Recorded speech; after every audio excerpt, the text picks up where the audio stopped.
What's up, guys? I'm Albert. This is Ryan. And on this episode of Blood and Brews, if you stick around, you get to listen to Ryan describe his first time at a back alley donkey show. This is Blood and Brews.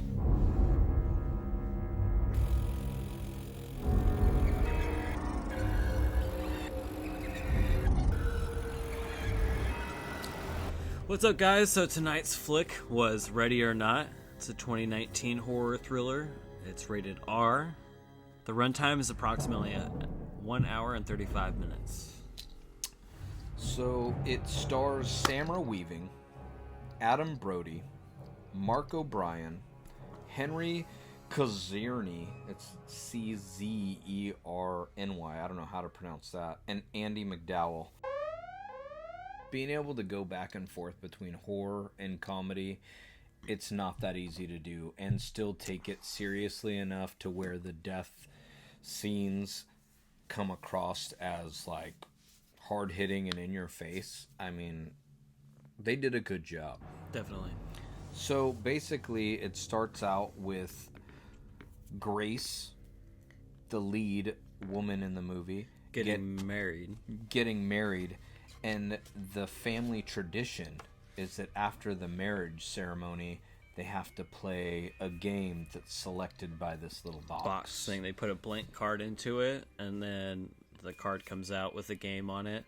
And I guess, judging from what I saw in the movie, is that sometimes it'll just be something completely bullshit, so that people don't have to play this game. And this one game, the hide and seek one, is the one where they have to kill.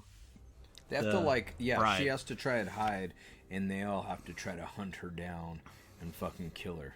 But what's funny is the family accidentally, because they don't really have a lot of knowledge about like hunting or killing people or even using weapons, they're like accidentally killing the fucking maids and shit. Yeah. And so it makes it a funny fucking movie.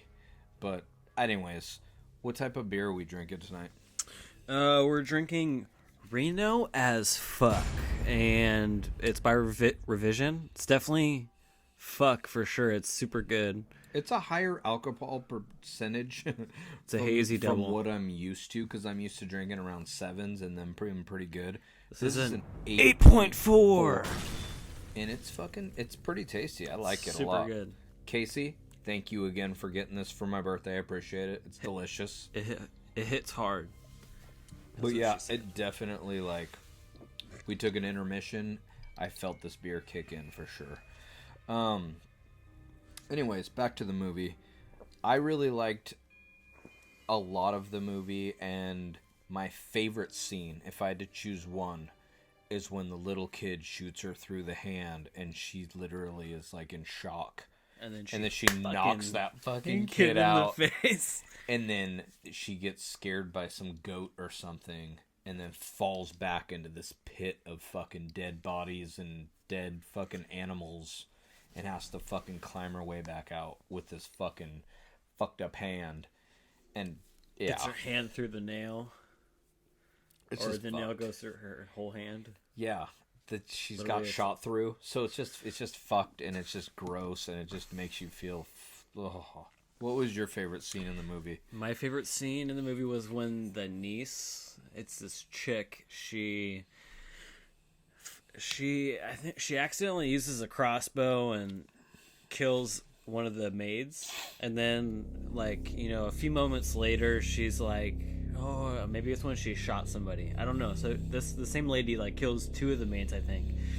I think it's when she actually shoots one of the maids in the face, and then a few minutes later, it goes through her mouth. An arrow goes through her mouth and out the back of her fucking head, and it's like it shows it. But it cuts to the scene where the same niece lady is does some cocaine. She's just like, yeah, and she has this really historical pistol in her hand. She's like, yeah, let's go. She's just it's just she's coked up the whole fucking it's movie. A very comedic aspect to it's very funny. The fact Definitely that very she's funny. just all fucked up. Twacked the whole out. Oh, time. and she's like doing other drugs. She's like taking pills and fucking shit too. pumped about trying to kill people to try to fucking help the family out.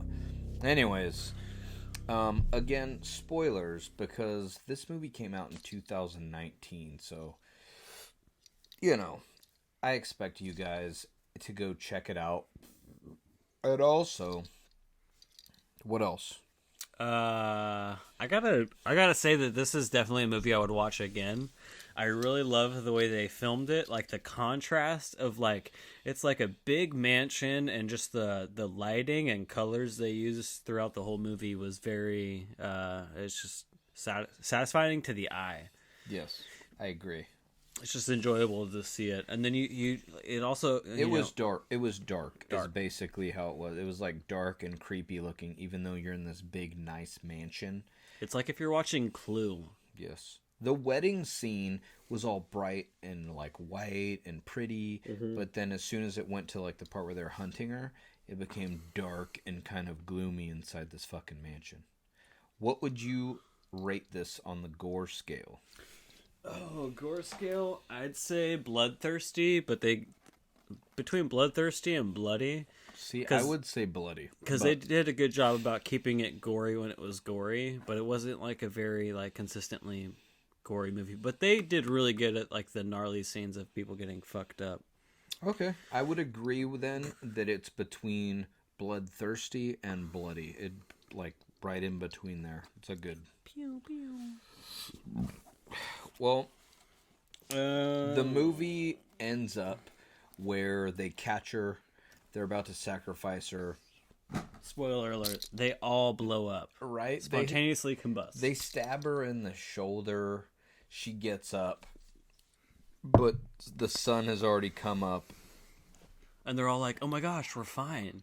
And then one chick is like, "We must still kill her." Here.